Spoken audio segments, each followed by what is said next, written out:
Welcome to the All Financial Hour podcast with Steve All.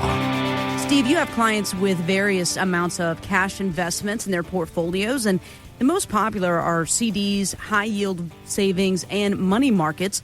But the Fed cutting interest rates means the rates on all of these accounts are going to drop as well. And that's not all. Of course, we have the rates on annuities. They're going to go down as well.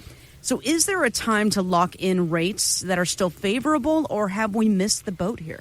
Well, let's talk about the insurance side of it first, because we got two different options that we got there. Yes, the annuity rates, as the interest rates fall, in a fixed indexed annuity, there's a floor of zero. And to get that floor of zero, there's usually a cap on the amount that you can make. Spread, participation rates. Well, when interest rates drop, those numbers drop also. So that's when we have to look at is, yes, they've made the first move down. Are they planning on making some further in the year? Some of us say yes. Some people say no. So it all depends on what the Federal Reserve is going to do. They will be meeting soon, but they don't have the information with the government shutdown from last Friday. So we're not really sure exactly what they're going to do when they come about, but it's very important. That interest rate also will affect that lump sum versus pension option that you got. Why? Well, your pension option is kind of like a personally funded pension for a person. You put money aside, they're going to give you an income. Insurance company's going to guarantee that for you. And I think that's the thing that you look at. And people have always come to me when interest rates were real low and they had that lump sum pension option, and their lump sum was real big. And then as the interest rates started to fall, their lump sum fell. And they would go, well, the company's not treating me well. And I looked at it and I said, no, they didn't guarantee you a lump sum. They guaranteed you a pension. Well, as interest rates go up and down, what it cost to back up that pension for you will go up and down also. So that's one side of the equations. Yes, it is still a good time to lock in interest if you're looking for an annuity. Now let's switch to the other side, the investment side. That lazy money, the money that's in CDs, money markets. Yes, it's going to come down. Well, we like to have a thing we call Market Guard. The Market Guard portfolio was designed for very little volatility and to pay an interest rate that is higher than CDs and money market rates. That was the whole goal for it when it was actually set up. The thing that's very nice about it also is it's also liquid. So if I have that money that I might need in 6 to 8 months, I have someplace where I can put it. But what if all of a sudden I needed it 2 months from now? I can't change it with a CD. I can't change it with some of the other investment options. So let's look at it to the point from there. If you've got money, savings accounts, money markets, CDs, and when you go to renew them, they're a lot less today than they were when you put them in earlier, call now. Let us look at it and see how we can best help you with the better return on that money that you really don't want to be at risk. Give us a call now. Ask for that, just money market / CD. What do I do with that money? Lazy money. Let's do an analysis around that and figure out where we might be able to help you. Again, call right now for this analysis. Again, ask about that Market Guard portfolio, that lazy money as well. 636-230-8824. That's 636-230-8824. Your Money Matters, STL.com. Steve, for those wondering, okay, what's that first appointment like? What am I going to get out of it? What do I need to bring? What do you say? Well, if you call in to set an appointment, Chris, or consultation, coordinator, he will sit down with you and he'll go over all the information that you need. For us to do a review or to make any recommendations, I don't even care if it's a Social Security recommendation. We have to gather the information. As we would bring you in, sit you down. I'm going to ask if you got any questions. I want to know what your wishes, hopes, and dreams are, because everybody's retirement is different. Then we're going to go through those documents. I'm going to need to see tax returns if we're doing tax stuff. I'm going to need to see your investment accounts. Why? Because I can't make recommendations that they could change unless I know what's actually inside it. So we're going to gather all that information on the first appointment. Then we're going to schedule an appointment for you about a couple weeks later so that we can have time to analyze where you're at. And then we have time to tell you where you're at. And then we could look at implementation in the future if that's something that you decided upon.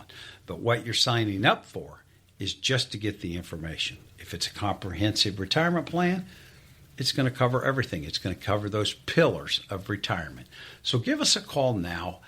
Ask for the comprehensive retirement plan. Allow myself and my team to assist you with your retirement. And again, this is complimentary, this comprehensive retirement plan, 636-230-8824. That's 636-230-8824. You can also get more details on the website, yourmoneymattersstl.com. How much will you spend in retirement? It's a big question. And the rule of thumb is that retirees will spend between 70 and 80% of their working year's income. But there's a new study by J.P. Morgan that went further and found that 60% of households will see their spending go up and down in the early years of retirement. And it's something that financial planner Kevin Lum, he calls it spending volatility. Retirement spending is going to be bumpy. Some years you'll spend 20% more. Some years you'll spend 20% less. It's not a big problem as long as the averages work out and you manage the risk. But it does increase risk because often when you first retire, spending can be a bit hard to predict because you're new to retiring. And so you might think you're going to spend $100,000 a year. If you plan for $100,000 a year and then you spend $120,000 or $150,000, it can mess up your income plan.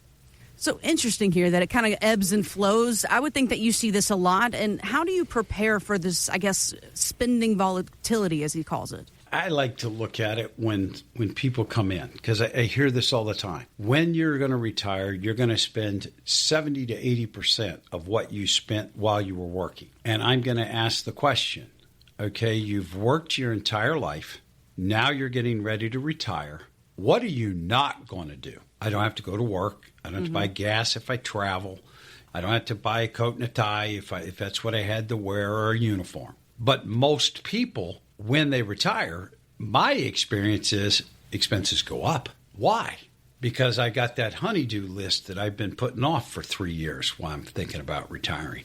I've got kids and grandkids that might not live in the area, so I want to go see them. I also want to travel while I'm young enough to do it.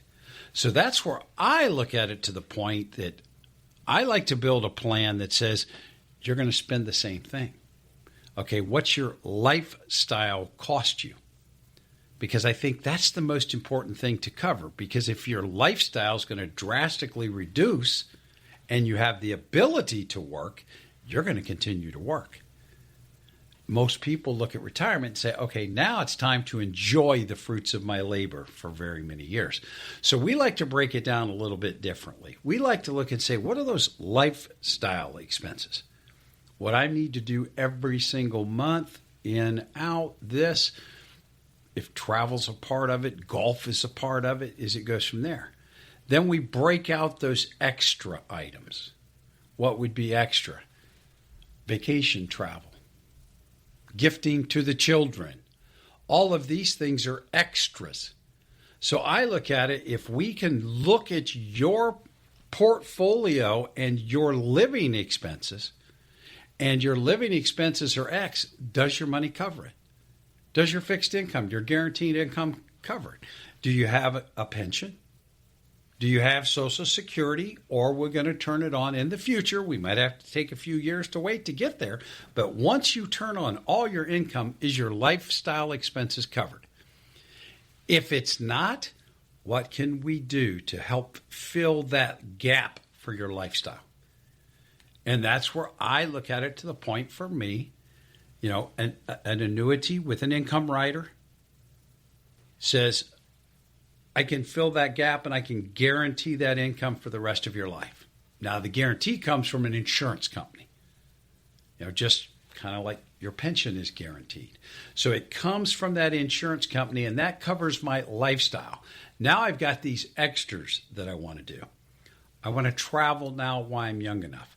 Now the balance of my portfolio is to help offset those expenses. What else is going to hit? Most people, their pensions aren't cost of living adjustments. Social Security has one. We might not have that. So we might have to use the rest of your assets to help cover inflation. The extras, the gifting to the children. I'm going to give it to them when I pass away. Why can I look and see what I can do now? So I think that's the most important thing. If we can possibly use guaranteed incomes to finance your lifestyle, then the extras can ebb and flow. But my statement of it is, I usually believe that the first 3 years are probably going to be your most expensive years in retirement, then the last 3 years. And those last 3 years, if you have a health care exposure, they can get a little expensive. So we definitely want to look and see what we can do there. But let's look at it. If your lifestyle is not currently being covered by guaranteed income, call. Ask for that income analysis so we can talk about the ways that you can make sure that your lifestyle is guaranteed. Give us a call. And the good news is this income analysis is complimentary to our listeners today. We always save a couple of radio slots for you. Again, if you'd like to come in for this income analysis, 636-230-8824. That's 636-230-8824. You know, 401ks, they've been looking pretty good lately, thanks to many investing in the so-called Magnificent Seven group of tech stocks. But can this be too much of a good thing? Here's wealth manager Ryan Payne on Fox Business. I think it's a very healthy bull market. We are starting to see this bull market spread out. And I think if you think about growth is accelerating. In fact, this quarter, we're looking at 3.9% GDP growth, which is like off the charts. That's more than historical average. So anything that's like cyclical or is tethered to the economy are a great place to be. And there's so many places that trade cheap versus the Magnificent Seven. And I see this with everyone's portfolios. People are just over levered to that Magnificent Seven trade. And there's lots of great places to put your money right now. All right. Well, he says lots of great places. So let's talk about that. Are there some less risky options? And what are you telling clients who are maybe a few years away from retirement? Well, I look at it when a lot of people go, they hear that exact same thing that Ryan just said. Well, I don't have individual stocks. And I'm going, yeah, but you're still exposed to the same thing. And they go, what do you mean? I said, well, the S&P 500 is made up of 500 stocks. The Magnificent Seven have been driving the returns of the S&P 500 for many years. Mm-hmm. The other 493 haven't been doing as much.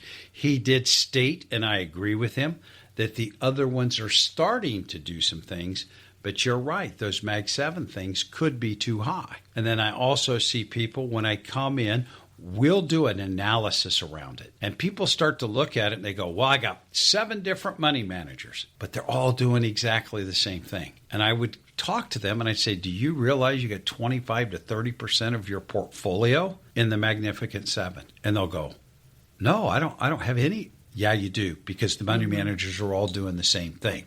You know, I've got diversification of managers, but they're all doing the same thing, so it does hurt. And I look at it when we start doing it, if you've individually invested. I look at, where we get to the, how am I going to take money? Can I reduce my risk? Yeah. Remember the old adage that everybody talks about? You want to buy low and sell high. The hardest thing is when somebody comes in and they sits down and I look at their portfolio and they've got a tremendous amount of gains in some of those higher stocks. And if you're in that situation, I would look at it. And then you would sit there and say, well, I need a new car. Where would you take the money? Well, I might take it from a little bit of the capital gains off of these accounts that have driven up very highly over the last 2 to 3 years. Yeah, but if I leave it in there, it can grow more. And I remind them, buy low, sell high. And with the advantage in the state of Missouri on capital gains right now is, yes, you have to pay federal taxes on a capital gain. But the state of Missouri, you don't have to do that anymore. So it helps save some of those tax dollars when you're looking at it. And I think that's the biggest thing that we can be of assistance to people. Everybody's going to want to spend money in their retirement years. Where's the best place to get it? Because that's the question that I always get. How should I spend down my assets? We'll look at what the market's doing that year. And I also like the fact that it says I can buy low, sell high. And where is the best? What is the opportunity cost that you might leave and the tax cost? Because we have to look at all those when we start to make distribution and income choices. Give us a call now. Ask for the income analysis. Ask for the risk reward so we can see, are you overexposed to those 7 stocks? Give us a call now. Thanks for listening to the All Financial Hour podcast. Insurance products are offered through the insurance business All Insurance Group, LLC, AIG. All Financial Group, LLC is an investment advisory practice that offers products and services through Impact Partnership Wealth, LLC, IPW, a registered investment advisor. IPW does not offer insurance products. The insurance products offered by All Insurance Group, LLC, AIG are not subject to investment advisor requirements. IPW and All Insurance Group, LLC, AIG are not affiliated companies. Investing involves risk, including the potential loss of principal. Any references to protection, safety, or lifetime income generally refer to fixed insurance products, never securities or investments. Insurance guarantees are backed by the financial strength and claims-paying abilities of the issuing carrier. This radio show is intended for informational purposes only. It is not intended to be used as the sole basis for financial decisions, nor should it be construed as advice designed to meet the particular needs of an individual's situation. All Financial Group, LLC is not permitted to offer, and no statement made during this show shall constitute tax or legal advice. Our firm is not affiliated with or endorsed by the U.S. government or any governmental agency. The information and opinions contained herein provided by third parties have been obtained from sources believed to be reliable, but accuracy and completeness cannot be guaranteed by All Financial Group, LLC. This radio show is intended for information purposes only.